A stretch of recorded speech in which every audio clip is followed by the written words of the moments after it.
Okay, so new unit on sponges and corals. Back in the day, when sponges were first discovered, scientists, and well, same with corals too, scientists did not think that they were actually animals. They thought that they were plants. And it makes sense. You see a sponge, you don't think of it as something that's alive and moving and active, but it actually is considered an animal, but it's one of the most basic animals. So remember, if we're looking at our classification, because like I said, with every unit that we start, we'll go back to the classification just so we know where we're at. We're in the domain Eukarya, so these are animals that have a membrane surrounding their nucleus. And the kingdoms in this group are Protista, Animalia, fungi, and Plantae. Obviously, we're not going to look at fungi and plants, and we're just going to barely hit on the kingdom Protista today, and then we're going to look at the pond water tomorrow, and that's really all we're going to do with kingdom Protista, because this is a zoology class which focuses on kingdom Animalia. So just really briefly hitting Protista and Animalia. Well, going a lot more in depth with the animals, of course.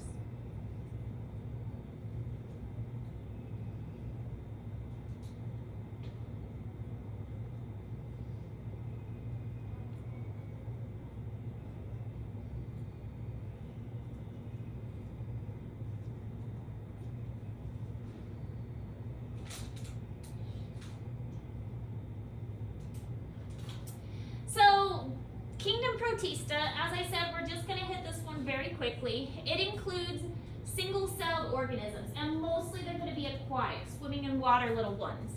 Amoeba, Euglena, and Paramecium are the most common ones.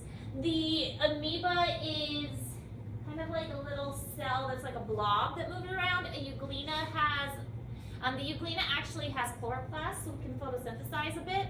And it does have a little whippy tail that helps it move around. And then the Paramecium is single-celled as well, and it's got little hairs that help it move.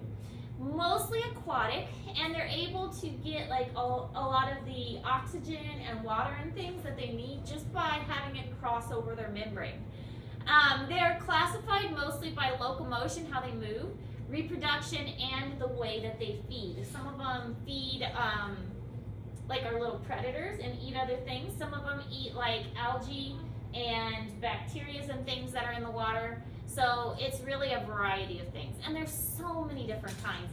It's really interesting. And this is why I love doing the pond water microscope lab, because you don't expect so many tiny little things to be found in a single drop of water. In one single drop of water, you can find an entire ecosystem with algae and pieces of dirt and little pieces of rock and lots of different kinds of protists in there. And it's so neat to think that there's so many little things that we don't even know about that are in a single drop. Also emphasizes why you shouldn't drink random pond water, because you could get very sick. All right, so here's what an amoeba looks like. It's a cell that's very like oozing, kind of like slime, and it has these called pseudopods. Pseudo means false, pod means foot, so these are like little fake feet, and basically it sticks out its cytoplasm into that foot, and then it oozes into it, and it kind of sucks up the cytoplasm in the cell behind it, and it kind of oozes from one place to another. But that's what the amoeba looks like. We may be able to see some amoebas in the pond water. We've got a lot of good water around here. Where I was in Garden City, our choices were very limited. So whenever we did this activity, we had like 2 places I could go to get pond water. Here we've got options. So I'm excited to see what kind of stuff we could find here. Here's a lot of different kinds of protists. We've got a slime mold. We've got an amoeba. The Euglena, again, Euglena has chloroplasts, so that's why it's green. It can photosynthesize a little. And it's got a long flagella tail. Dinoflagellate, and some of those, we might see some of those. The ones that I see most common when we look at pond water is we see some diatoms, and we see some algae, and we also see the daphnia, which are water fleas. Here's the Euglena, and it's got the little whippy tail to help it move, and again it's got chloroplasts in there to help it photosynthesize, so it does have a green color. I haven't seen a lot of Euglena, but again, entirely different water source here, so who knows what we're gonna find. Paramecium, they're usually more oval shaped and they have a lot of cilia on the outside. You can't usually see the cilia too well underneath. They do have this contractile vacuole, which right here is kind of neat looking. All right, so that's really all we're going to touch on with the protists. You do need to know amoeba, euglena, and paramecium for the test. Those are the three that you would be tested over, so those are pretty easy because most of you have heard of them before anyways. But now we're going back to this slide, and again, you don't have to write anything down with this slide, but we will look at this slide every time we start a new section because it helps us keep our keep in order, and we will go through all of these. Now remember, we skipped ahead and we did arthropod early, and you can obviously see why we did that early, so we had time to catch those insects before they went away. But now we're going back to the beginning, and we're going to start with porifera and Cnidaria. Cnidarias are jellyfishes and corals. So we'll do these two, and then platyaminthes are flatworms, nematodes are roundworms, annelids are segmented worms. So after we do sponges and corals, then we'll do our worm unit, and we will dissect a worm in this unit as well. I know Miss Rogers did a lab with Daphnia. I have never done that lab, so I'm going to look into it, and we may still do that if I can get the Daphnia in time. And if it's something we have to do later on and do it out of order, that's okay too. So I'm still looking into that, and I have to order them. But anyway, so porifera and Cnidaria, those are the ones we're going to focus on first. Learning about sponges, which may not seem terribly exciting, but they're actually pretty cool. They're a pretty cool type of organism. So this you do need to write down because this is the basic classification of the sponges. The domain is Eukarya, kingdom Animalia, phylum Porifera, and then class Calcarea, Hexactinellida, and Dimospongi. So 3 classes you're responsible for knowing.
Alright, so sponges are the simplest of all animals. They are basic.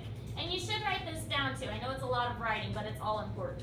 But they're the simplest of all living animals, and they lack true tissues or organs. They don't have a whole lot going on. They don't have organs like we do, like a heart and a liver and stuff like that. And they don't really have tissues that are in different layers. They just have like 3 layers of cells, and the cells are specialized to do different things. They are typically attached to some kind of solid surface, usually a rock, but sometimes corals, often found in coral reefs. And they filter food from the water. So they stay there, the water flows through them, and they filter out the little particles and things from the water. They have soft parts, but they also have kind of a spiny part called spicules. Spicules are made out of silica, which is a sharp, almost like glass, like little shards of glass. And so that's why if you've ever gotten like a natural sponge, and I'm not talking like a sponge that it's made out of plastic used for washing dishes, but like a real sponge, you'll notice that it's really kind of scratchy, and that's because it does have these spicules present. The spicules make it so that they have a little bit of protection, they have a little bit of structure, and they also are more difficult to eat because nobody likes to chew on glass.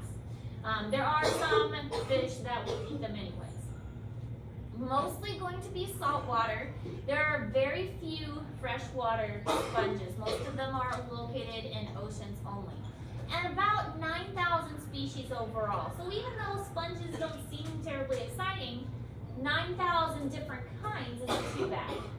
You're right, did you drink something? I haven't drank, but can I? Yeah. Yeah, thanks.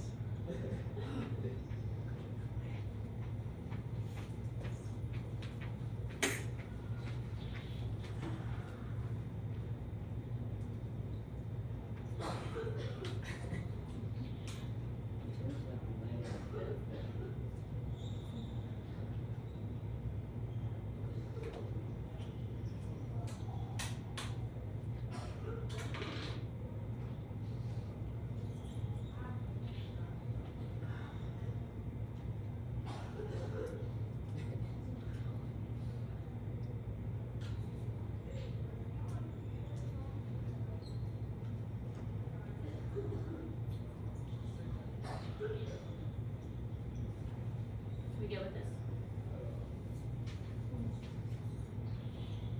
See a couple still right. We'll wait.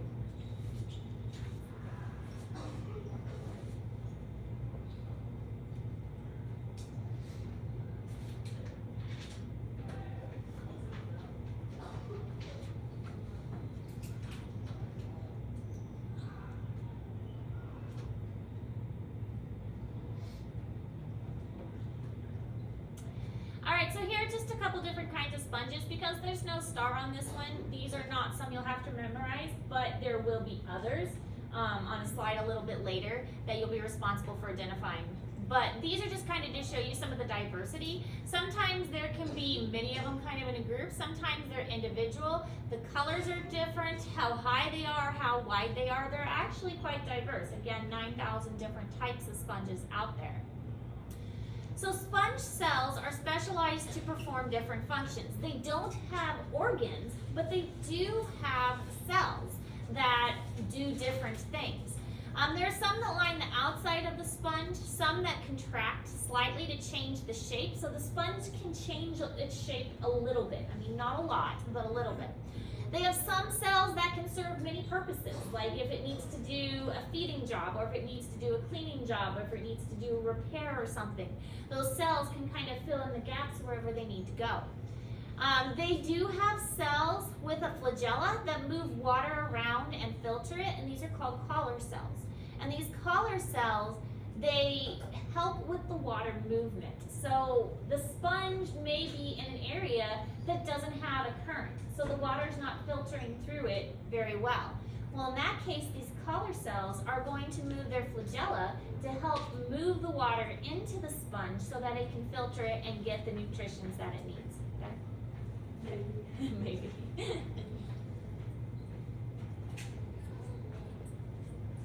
So like the big skinny ones, are those like hard or are they like? They all have a little bit of softness to them because, like we know sponges is they have all these holes. They're porous, and so they all have a little bit of softness to them. But some of them do have more of those spicules than others, so they are more firm. Dude, those I just realized there's like. When I took attendance, it's like gone. Yeah, but what about Max and Bryson? Max was at the Chiefs game, so he didn't get back like probably. But I don't know about Bryson. And then Brady. Who's in front of us? Dylan. It's just Well, Josie wasn't here earlier either, and Josie like Wash your hands a lot. I heard there's a stomach bug going around. Anybody? I got nasal stuff. My Nasal stuff I can handle, but the stomach bug. Oh. I don't know if I'm gonna be able to handle it tomorrow. It's tomorrow. I have a game. Yeah, that's not. You need to get fixed, baby. That is and stuff. Yeah, I found this stuff. I didn't know they made this, but it's like this throat spray that Vicks made. Oh, yeah? You like spray it down your throat and like literally everything goes numb. It's the greatest thing I've ever found in my life. Yeah. Yeah, it makes your whole feel numb. But it tastes kind of bad. I feel like it says cherry taste, but it's not cherry.